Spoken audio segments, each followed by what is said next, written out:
this into the form of contest. And that is how we came out with Johari Medical Research Foundation Quest. Later on, like while discussing, we realized that if we keep only in the form of contest, then probably our patient will not be benefited. So we decided to expand the idea, the quest, and then we decided that we should support few research ideas and provide them guidance and financial help also. So that is going to be round two of the quest. So in short, this quest aims to build a culture of inquiry or curiosity amongst young pediatric orthopedic surgeons. Now I request Dr. Ashok Johari to speak about these seminars, and these seminars are basically the another extension of the quest and why we decided to have this seminar. For that, I request Dr. Johari. Before I hand over to him, if you have any questions during lecture, please share that question to me either as a text message or as a WhatsApp message on my mobile. That's 97129 25600. Let me repeat, 97129 25600. So with that, I hand over to Professor Johari. Thank you very much. Well, thank you, Dhiren, and thank you for this effort, which has required a lot of time and thought, has gone into it, Now we talk of research, and why is research important in pediatric orthopedics, because pediatric orthopedics is basically an empirical science, or a branch of orthopedics, which is based in empiricism, For ages, we've been treating patients with traction, with plasters, and then we kept moving ahead, and we are now talking of surgery for many of the conditions in pediatric orthopedics. Now, this is, of course, started with empirical knowledge, but then there is evidence base to it.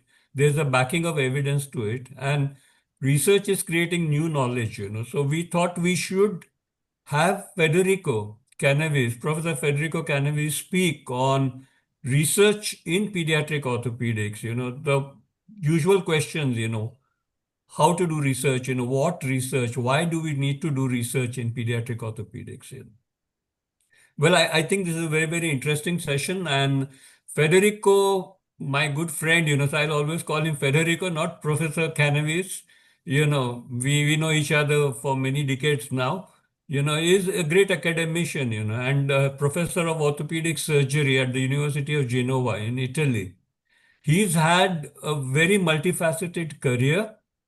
He was a medical student in Italy, then went on to France to do his residency at the University of Montpellier with Professor Diamaglio, very, very well known, and then he moved also to other parts of the world in the US, in Portland, where he did a 3-year clinical fellowship at the Shriners Hospital in Portland, then moved on to to Switzerland to work with Andrea Kailin at the University of Geneva. Well, then he did his PhD, pursued his PhD, and did a lot of work on spinal arthrodesis and its effect on neurological structures, what happens in that, what happens to the pulmonary function. So a lot of work which he did to get his PhD. Subsequently, he became professor of orthopedic surgery in France, but then he was also keen to go back to Italy, and he went back to his home country, Italy, as the professor of orthopedic surgery there. In between, he did do a stint in China at the University of Guangzhou, where actually I had an opportunity to visit him. We did a spinal workshop together.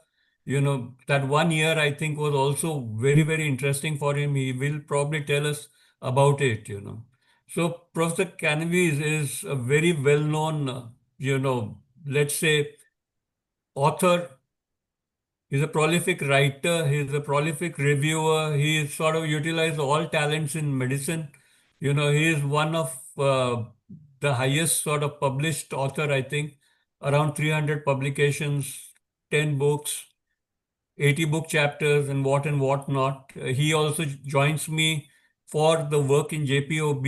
He reviews, and he's a specialty editor, and he is the highest reviewer in JPOB. Let me tell you all that, that more than 300 reviews. But he not only works for JPOB, he works for many other journals too, So we all wonder how he does it, but he's very punctual to the dot and he does it. So he is one of the most diligent orthopedic surgeons that I know.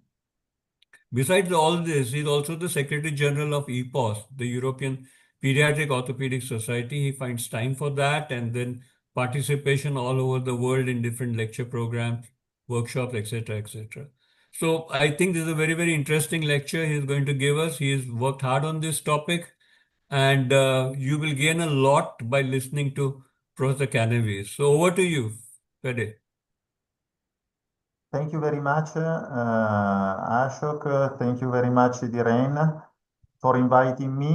And I think I can share my screen and we can start the presentation. So just please confirm that you can see well my PowerPoint and you have the first slide on. Everything is okay. So I start. And good Fede, evening, everyone. just a minute. It's not in a full screen mode. It's in a different mode. So you Presenter need to mode. go to presenter mode. Sorry, I try to. Sorry. Okay.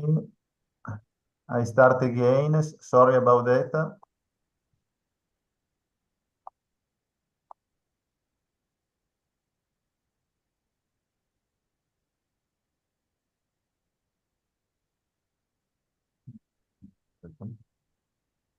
Now you see the presentation? Yeah, just need to go in a full screen mode. And now it's full screen? Yes, yeah, Yes. perfect. Okay. Perfect. Thank you very much. So I'm sorry for this little technical issue. Good evening, everyone. And before I begin, I would like to thank the Johari Medical and Research Foundation for their kind invitation tonight. And this is a privilege to be able to share my views with you. And I really hope you can find my talk interesting. Before I go through the main topic, research in pediatric orthopedics, why, what, and how, I would like just to give a brief overview of my journey so far in pediatric orthopedics, and also, and this is probably more important, I would like to make a disclosure, just to say that this talk is just an example and does not claim to be the solution for everyone. So, in short, as Professor Johari just said, I had the chance to practice pediatric orthopedics in 6 countries. I work in France, in the United States, Canada, Switzerland, China, and now Italy. But at the same time, I also had the opportunity to participate in multiple humanitarian actions in different parts of the world, which this is important to me, exposed me to more working environments and cultures. So living and working abroad has been important in maintaining my motivation and in maintaining my curiosity, and also in enabling me to continue researching for the past couple of decades. So in the end, I think when I prepared this talk, that 3 elements really were always present alongside my rich and diverse, I would say, clinical activity during those years: travel, research, and curiosity. I think not only I was curious about new environments, but I was also curious about different disorders within pediatric orthopedics. And in my mind, I never wanted to be considered a super expert with limited knowledge of other topics in pediatric orthopedics. I always consider pediatric orthopedics as a whole. And so this talk this short talk will try to answer the question of how to stay committed and I will try to explain how I stay committed and how sometimes I force myself to take on additional tasks before and after clinical work in order to continue research within pediatric orthopedics. And the talk also, I hope, will be able to explain also what really pushed me to continue over the years and how, in a sort of a philosophical way, I try to manage to do it, to be successful. So, curiosity, I start from curiosity, something that needs to be nourished. And how did I nourish my curiosity?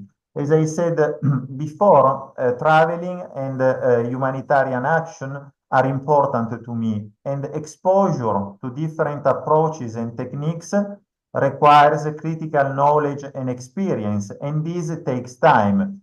And time is an important parameter, and we will go back to this point. And during those years, also mentors are important. Mentors for me, sorry, were also important in nourishing my curiosity, since the mentors exposed me to different ideas and views. However, finding true mentors is not always possible, is not so easy. So I was lucky enough to have mentors that help me to progress. So some luck in this respect is needed. And then the other point is also to consider that curiosity is a quest. And I think it's important to have ideas, and then as a quest, you have to be able to turn them into papers. I mean, each paper is an opportunity to learn, but is also an opportunity to test your own ideas. However, it requires training and time again. But with practice, you will improve. At the top right corner of the slide, you can see my publishing activity since 2004 till nowadays. And you can see how the number of papers, the number of research I did improved over time. Of course, you will improve writing papers, but what is important when you write a scientific article is that only papers will solidify your thoughts and ideas. And the Latin motto you can see at the right lower corner of the slide really says so. Verba volant, scripta manent. The ancient Latins state that only written words have value. So this is really something that was in my mind. And as you can see, those were very simple ideas. So with those simple ideas in my mind, I work and I did my best to publish scientific articles, book chapters, and books covering different aspects of pediatric orthopedics. Even though I have to say spinal growth, trauma, and neuromuscular condition, and to some extent DDH, were my most frequent subjects. So let's go to the beginning now. My first step into research. So the beginning was not so easy. The beginning of my research journey in particular, I have to say, was difficult, and everything started with my PhD. So when I look back and I think about my PhD, I realize that you can have or you can wish to have a PhD for two reasons. The first one is you need the PhD because you need it for your academic progression. So in this case, you are somehow passive, if I may, because you are open to accepting, let's say, any project because you need it to advance your academic career. And the second reason is a pure scientific personal interest. So in my case, I had an idea. I needed a lab to conduct and to test this idea. So a PhD program usually provides you access to such facilities like a lab and other things. So this is what makes you decide to pursue a PhD because you want to test this idea you think is important. And this is what really happened to me because I wanted to study the interaction between early spinal fusion and thoracic cage development. And so, because of those reasons, this is how I ended up doing a PhD in animal pathology. So, at first sight, nothing that was really related with orthopedic surgery. But the primum movens, what really made me make the first step into research was this very personal interest in this very specific question. But then I entered research and I immediately realized that the first steps into the research were the most difficult one. And then I realized and I recognize today that things didn't happen right away. Because at that time I had limited experience. With limited experience, you have limited ideas, and also, as you can see from the slide, a very limited publication record. So for me, it was extremely difficult to conduct this experiment for the first time, to collect the data, and write a thesis, and then I realized that it was even more difficult to put my thesis into a scientific articles. So everything started with this project. I examined, as I said, the interaction between early arthrodesis and thoracic cage development in prepubertal rabbits, and why I wanted to study these changes potentially induced by fusion, because at that time, back in the years 2005, 2006, there was a lot of interest in early onset spinal deformity. And I thought that studying the interaction between spine fusion and in younger patients, so in these cases, prepubertal New Zealand rabbits, maybe the findings may be clinically relevant. And after I finished my experimental work, I was lucky because a group completely unrelated to my practice from United States confirmed the findings that I had in my experimental study, and they confirmed that in children that underwent fusion of more than 4 segments in the thoracic spine before the age of 9, there is a high risk of restrictive pulmonary disease. And this risk was higher and more evident in patients who had a proximal thoracic spine fusion. So really the same thing I discovered before with my PhD model. And at the end, this is important because this also highlighted that the model, the animal model that we developed at that time was effective. And this pushed me to continue and to do more into research. And then, of course, I was even more lucky because the work at the very beginning of my career was also recognized by peers, which further motivate me to continue in research. So things didn't happen immediately, but I have to recognize today that PhD years were difficult, but at the same time, they were also extremely important because they offer me opportunities. Which opportunity? They offer me the opportunities first to gain experience. They gave me the opportunity to collect data for future research and to develop ideas, to set the basis for future research project.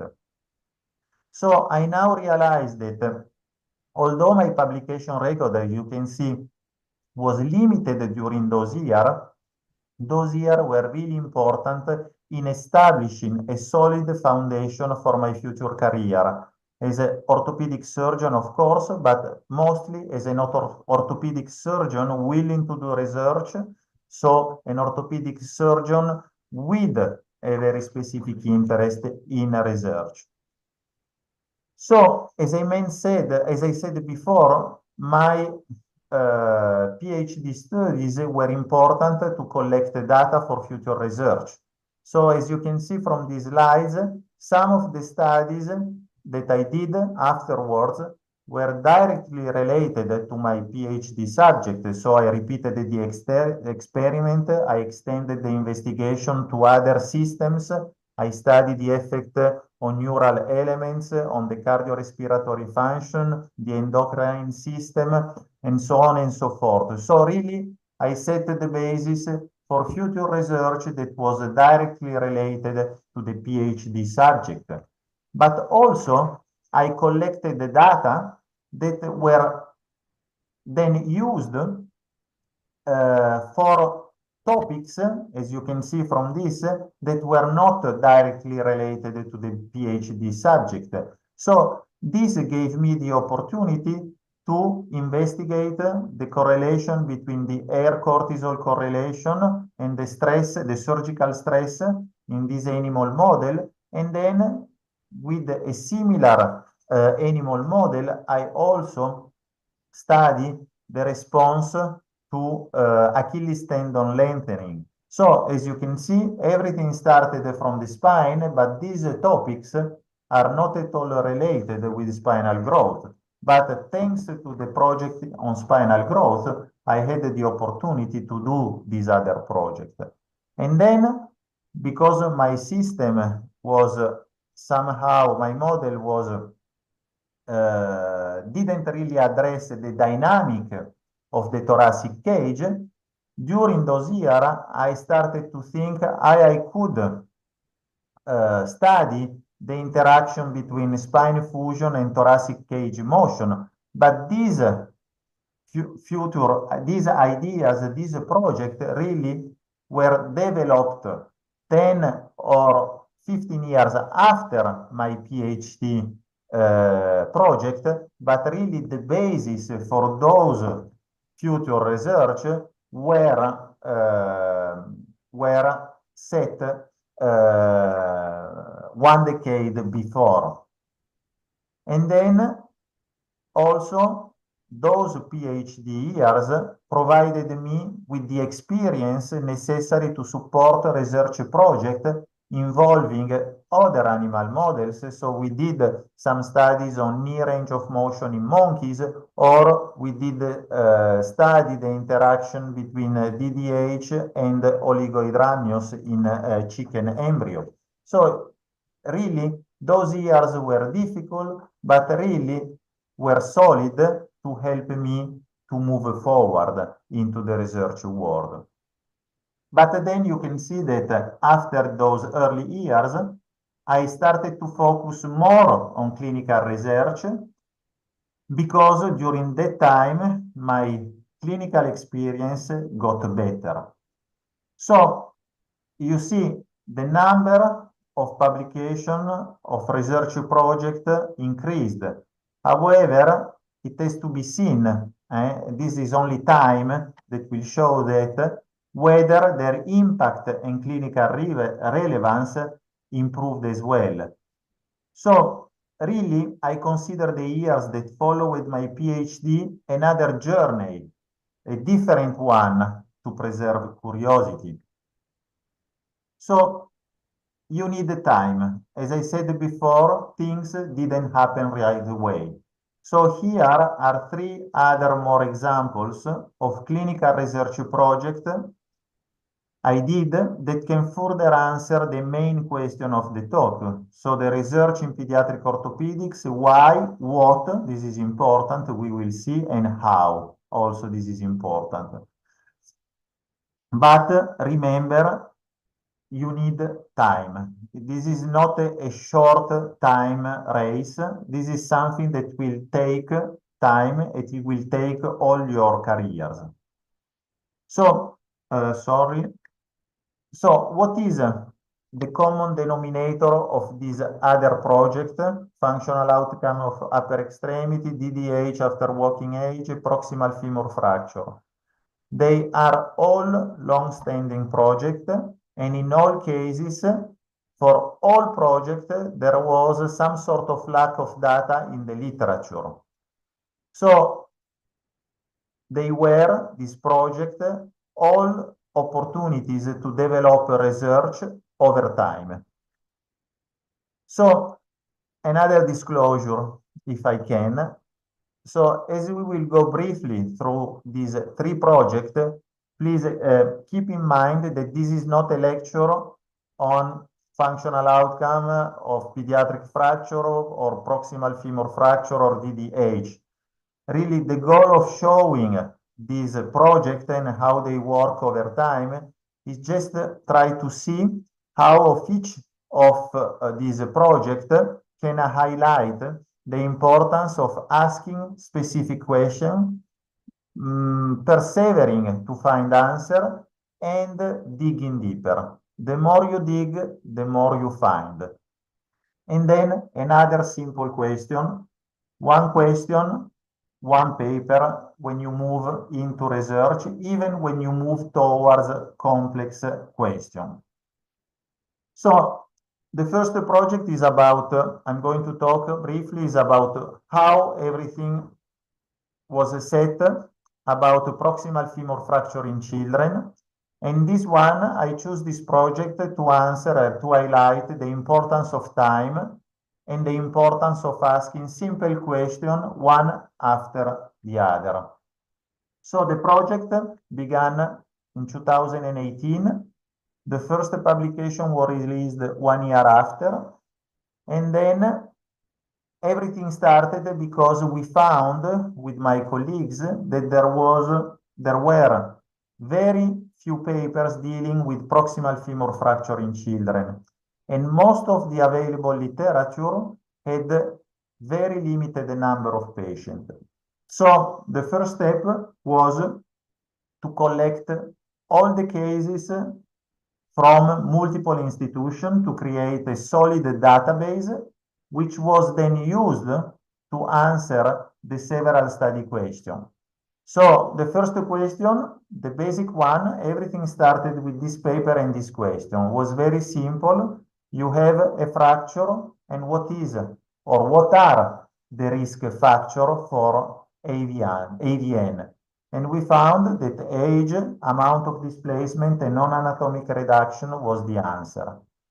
After this question, we focus on the time to union and the factor that influence fracture healing. And here we found that fracture that do not heal within 6 months then tend not to heal anymore. And then we also found, and this was important, we found that the amount of displacement and comminution of the medial cortex in this fracture really were important factor in influencing the time to union. And then again, because displacement was a risk factor for AVN, we dig further and we wanted to evaluate how important was the amount of displacement and the direction of displacement in the etiology of AVN. And so this was a more in-depth investigation, and we found that the translation is a better predictor of AVN than angulation, and that posterior translation and medial comminution were associated with an increased risk of AVN. So you can see that question after question, some of the findings of the previous paper were confirmed from the next one, which strengthen our research and push us to continue. And then we examine the hardware used to fix this fracture and how this could affect the AVN rate. And we found two things. One was that the screws that were bigger and closer to the piriformis fossa on AP radiograph increased the risk of AVN, probably leading some of the vessel. And the second interesting finding was that if you keep the hardware for more than 7 or 8 months after the fracture is healed, then you may decrease the rate of AVN compared to patient in which you remove the hardware before this threshold, this cutoff. And then, of course, we also investigate the importance of the quality of reduction, and we found, and this is trying to answer were all these findings clinically relevant. Some of them, I think, were, because we found that if you have a positive support, as you can see, so the calcar supporting the proximal femur of the femur, even if the anatomic is even if the reduction is non-anatomic, the outcome is comparable to the one of anatomic reduction. And then the final step was to challenge the Delbecq classification, because this classification is only based on AP radiograph, even though it correlates strictly with AVN rate. And so we suggested a new classification, which you can see here on the slide. So the project, you see, was developed using the strategy of asking one simple question after the other, because, as we said before, things don't come right away. And then, because research is a sort of a never-ending history, we try to apply our knowledge on proximal femur fracture to new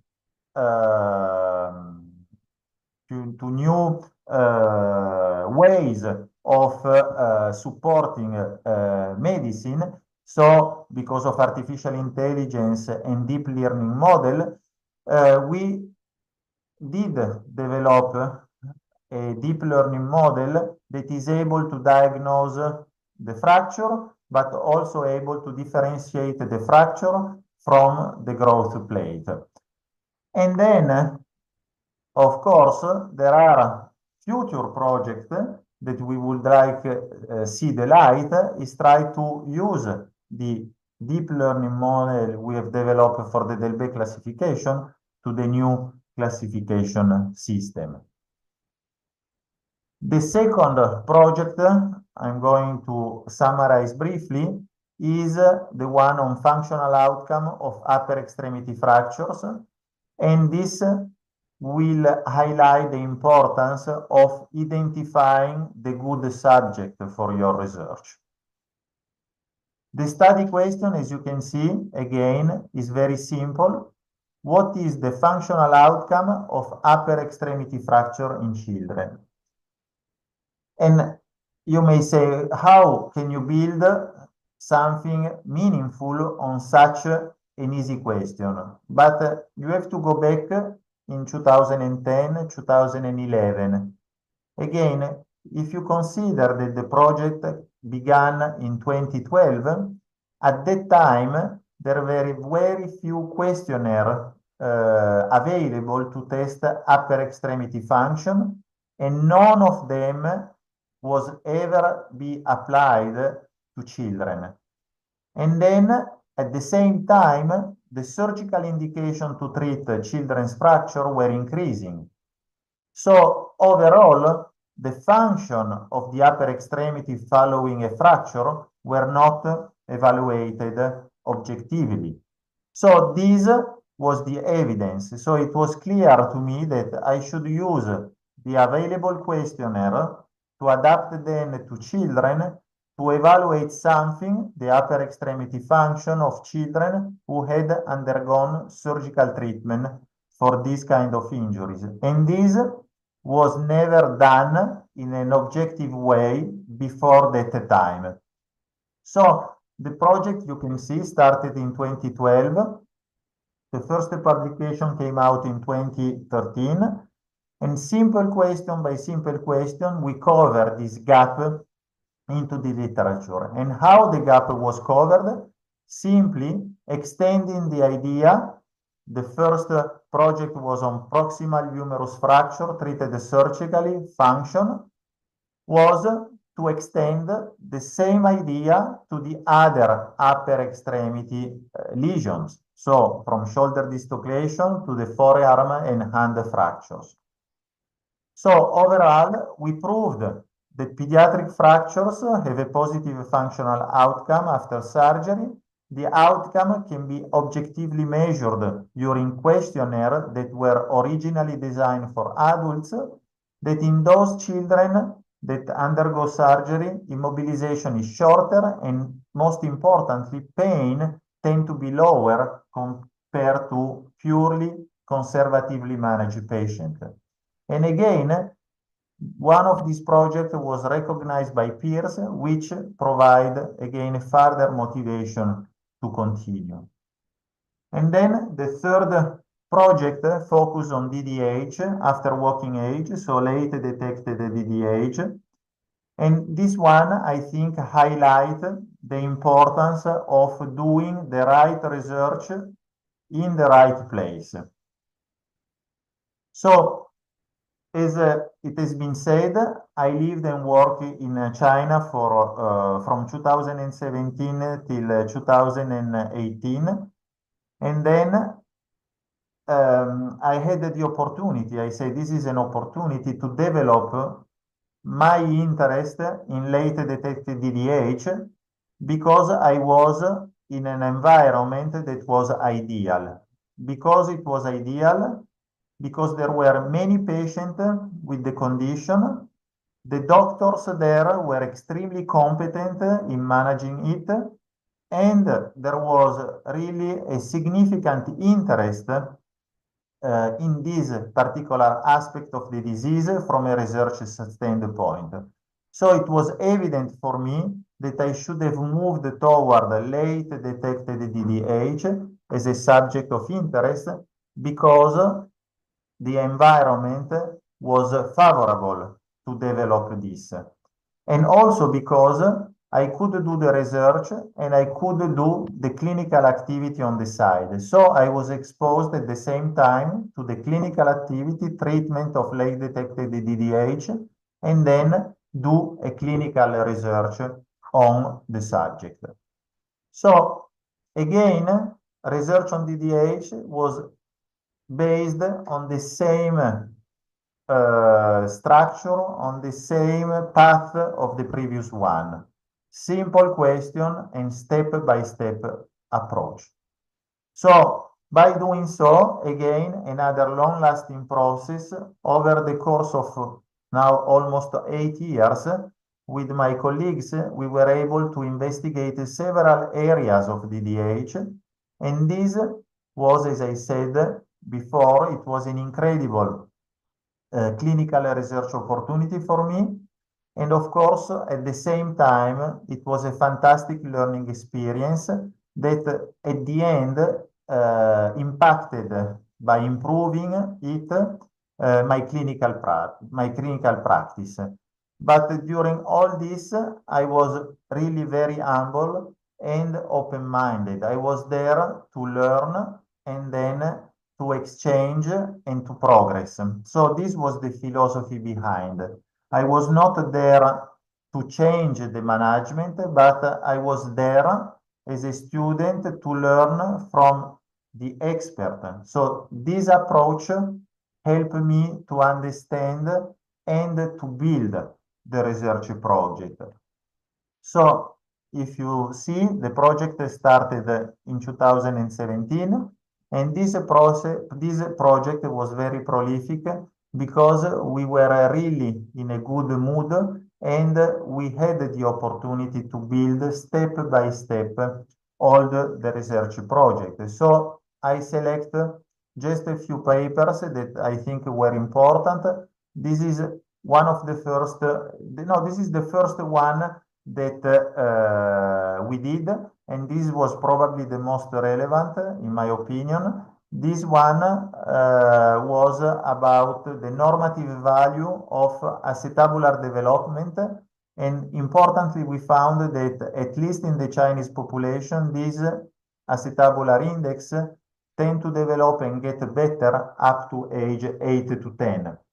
And this has become, in a relatively short amount of time, a highly cited paper.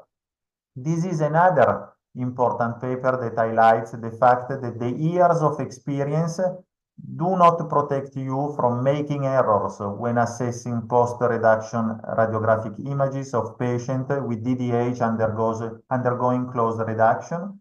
And this is something that is important from a clinical point of view. And then this other research show that closed reduction can be attempted even in children that are older than 24 months of age. And in the range 24-36 months, you can expect to have about 50% of concentric reduction without the need for further surgeries.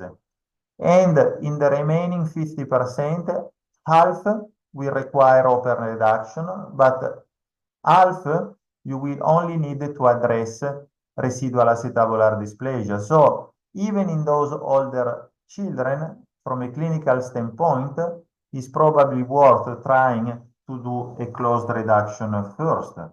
And then other papers, other journals, this one investigated hip function following open surgery in late detected DDH.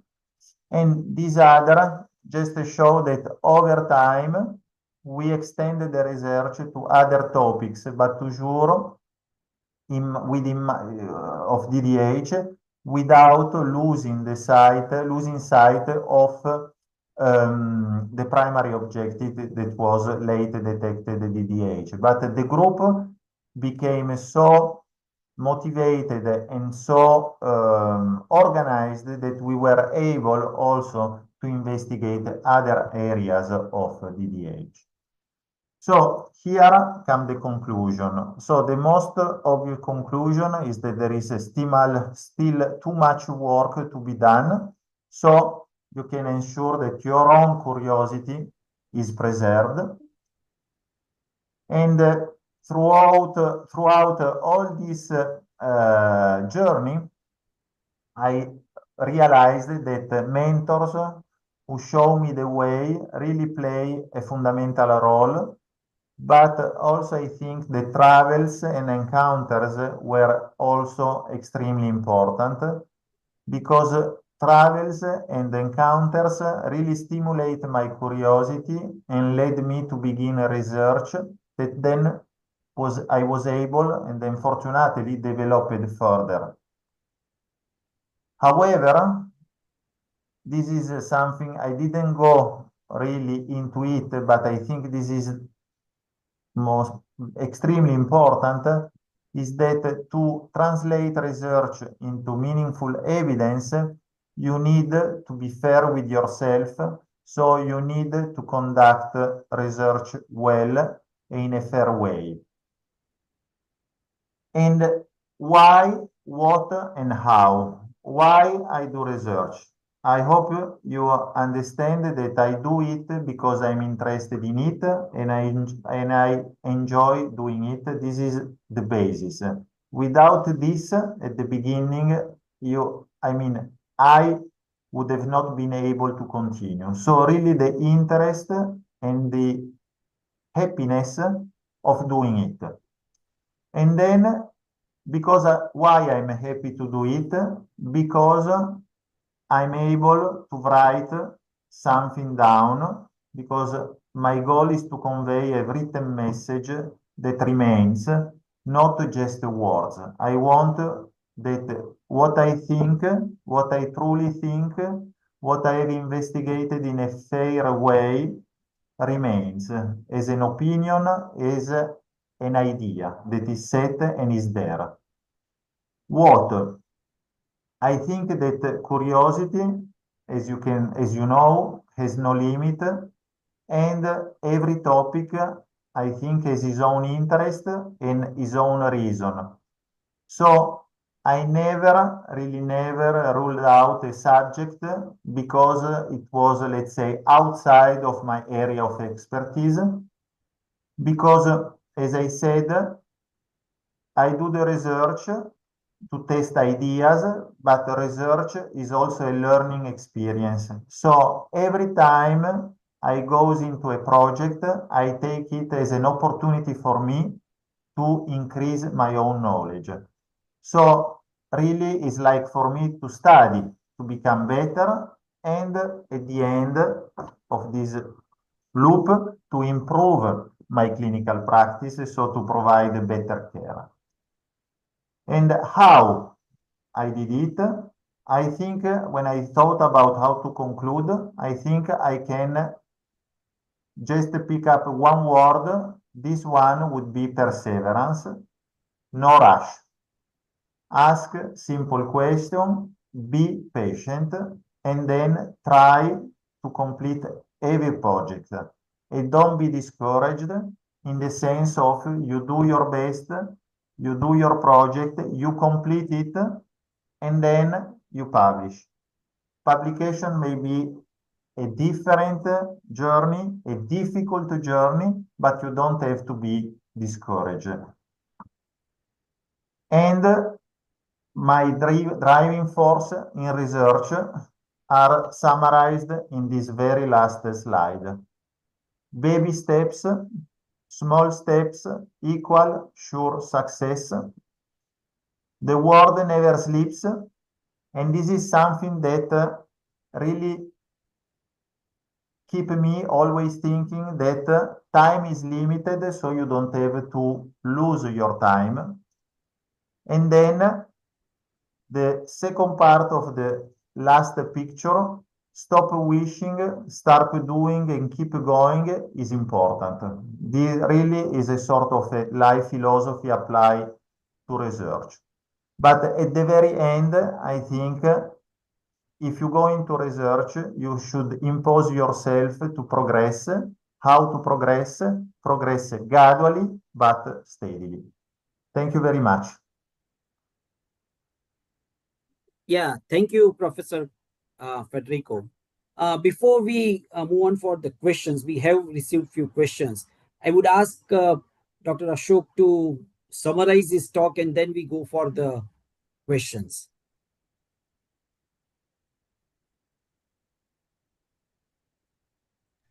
Dhiren, can we stop sharing the screen? Yes. Yeah. That's fine.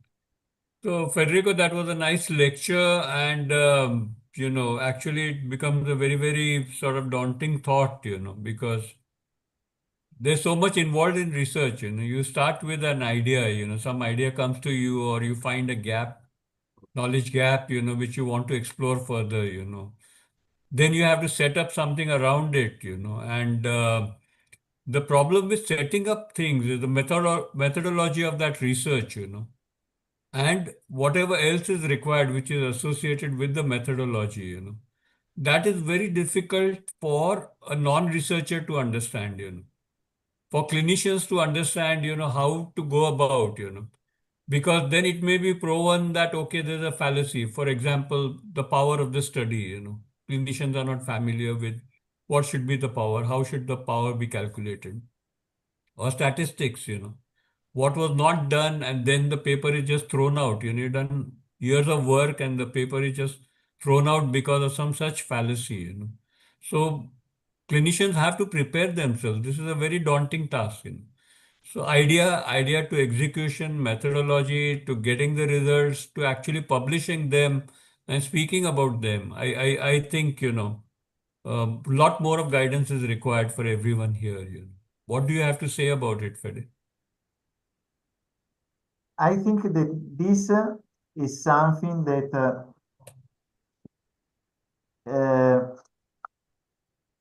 I mean, making some errors is a part of your progression. So you cannot expect that your first research project is going to be the best one, the most perfect one, the one without any fallacy, any design issue, any statistical error, any methodological problem. This, of course, to get better, you need someone that supports you. or that explain you how to do things better. This is something that happened to me, that at the beginning, as I said, it was hard because I had no clue coming from a clinical setting, how to conduct an experiment, how to do the statistics, what is important into statistics, what is important into methodology. And I think that to some extent, this is the role of course, the mentors, but also of the reviewers and of the scientific journals that should not be there to sanction your paper, but they should be there to explain you or to make you understand how to make the paper better. But of course, you learn by doing mistakes, like in many aspects of life. So papers sometimes is like cooking, they don't come out as you wish. But this is a part of the game, and one paper that does not go well is the basis for the next 10 that will do much better. So, of course, you go into the research, you have to put some time to learn how to do it, and this will take time. But then once you have learned how to do it, things will come more easily and more automatic. So I go back to what I said in some of the slides. This is a question of time. No one's already know what to do. You need time to learn from statistical point of view, methodological point of view. But if I have to give an advice to people going into research, at least clinical research, because I did some experimental research at the beginning, but now I'm almost doing only clinical research, is try to address simple question and address one question by one question, and then approach to the approach to simple question will help you to control better the methodology and then all the preparation of the paper, rather than going into more appealing projects that are so complex that maybe we'll never see the light because of all these issues. Right. Right, Fede. So, for you, the biggest incentive was to create knowledge, Yes, Unfortunately, that's not the incentive for many people, many surgeons, they want to do surgery or they want to do clinical practice, So, I mean, it's also monetarily not as lucrative in developing countries, definitely if you do clinical work, it's far more lucrative than doing research, which doesn't carry much incentive, So, what do you have to say about that, Fede? How can one balance, clinical uh, and research work here? I mean, I wanted to make, let's say, to answer the first part of the your question, I have to say that I wanted to make knowledge at the very beginning for myself. So it was a sort of an egoistic view. I do the research because these things interest to me.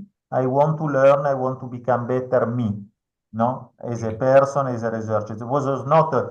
I want to do the research to disseminate knowledge. So at the beginning, it was me, the goal. And then over time, of course, when you gain experience, you realize other things. And so you want to extend some of your experience to other people. But at the beginning of your career, I think you, especially if you are into research, you have to be somehow centered on yourself. Because you do research, but you don't have the clinical experience. Clinical experience comes with time. So to be able to disseminate what is your experience, this comes in the second part of your career, I think, where you on the field have done so much, so you have a critical view or a critical analysis that is much better. The problem of, let's say, doing the second part of your question of I do research and then I earn less money because I do less clinical work, except some rich countries, I think it's very common, even in Europe, in many places, where if you do research, of course, you don't go to the private office to see patient, and of course, you lose money.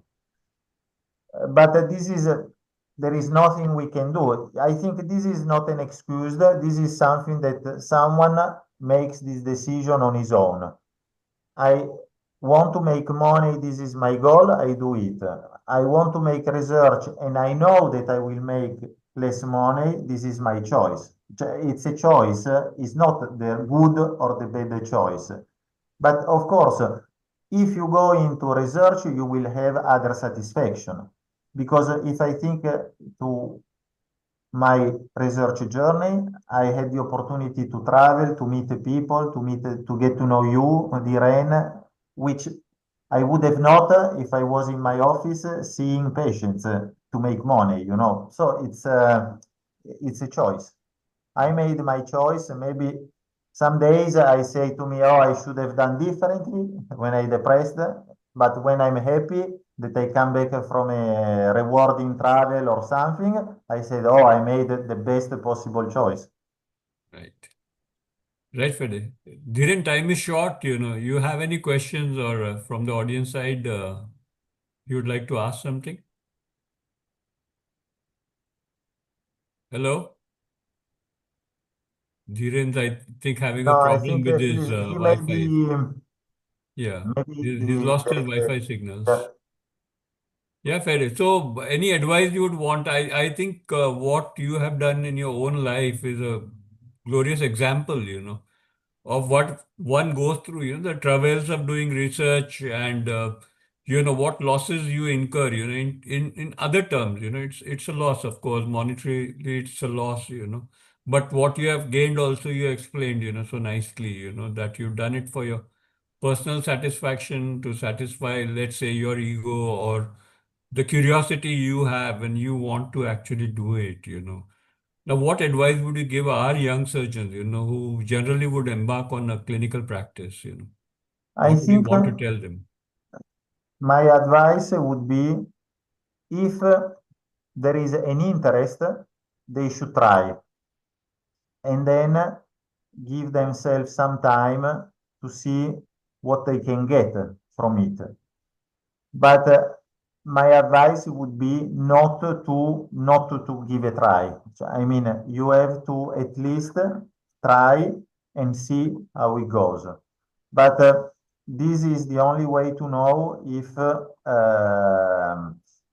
it's going to be the good choice or not. Because of course, even in research, it's not at the beginning that you become the best researcher or you become the dean of the university or whatever is your goal. You need to have time, you need to invest yourself, and you will get rewarded only if you work hard. This is the only answer I can give. As I said in one of the first talk, one of the questions you have to ask yourself is, are you convinced? Do you really want to take on extra task after your clinical work to do some research? If you say yes, it means that you have to work harder, and then you will see what you can achieve. I know perfectly that my research is not going to lead to be a Nobel Prize winning research, but this doesn't discourage me. It doesn't matter. I do at my level what I can do at my best. So this is the advice. Do it, work hard, and don't complain. Thank you, Fede. Dhiren, anything you would like to comment upon, add a question? Yeah, there is a question from Professor Hitesh from Manipal, and that's a very relevant question for Indian scenario. He has asked that for clubfoot, if we want to study or like our patients, they want full dorsiflexion for squatting. Now, all the Western outcome measures, they don't look at dorsiflexion as one of the component. So that's for the ankle, for the clubfoot. Similarly, for the hip our patients required sitting cross-legged and squatting, which is not the criteria in Western outcome measures. So, if we want to develop something for India, how should we proceed? How can we convert or like this problem into a reliable research? Now, how to set up such a research? Um, this is, I don't know, I cannot answer like here in 10 seconds. But for sure, what is important to understand is not because, let's say, the Indian population needs, in terms of function, hip function or ankle function, whatever the disease, are different from the one in China or in Europe. This is not the point. The point is to show that whatever treatment you apply to a certain condition, it will improve this function that is important for a subset of the world population. What I mean is that the cultural differences have a relevant impact in what is medicine and outcome of treatment in many diseases, particularly in orthopedic disease, because the musculoskeletal system is used to move and to adapt to different situations. So the point is that you have to show that the outcome you achieve, maybe even if it's not the standard or doesn't correspond to what is reported from the Western literature, is important in your setting. So I don't think that you have to believe that your research is going to be bad because you are trying to prove that different degree of motion or flexion is more important compared to what is happening, because our needs probably following clubfoot or the wishes of the family following clubfoot are different from the one you have in India. But the one you have in India, his wishes are different from the one they have in, let's say, in whatever African country, and the one that they have in the African country are different from the one they have in Asia, and the one they have in Asia are different from the one that they in Europe. So it's not a unique answer. So just dropping or not investigating something because you think that your own cultural difference may impact the result of your project, I think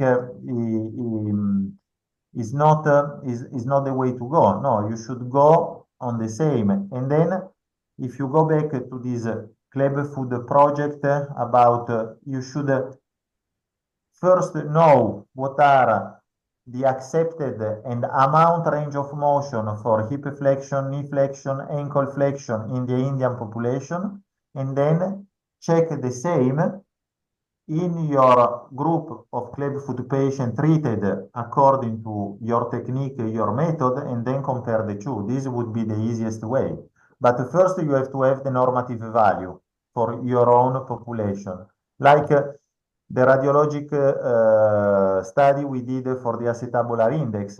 Of course, we studied it, but these were normative values for the Chinese population. For the Caucasian, is the work by Novice that was published from United States that address the same thing. But then when you look at the numbers, they are not so different. But for the clubfoot would be the same.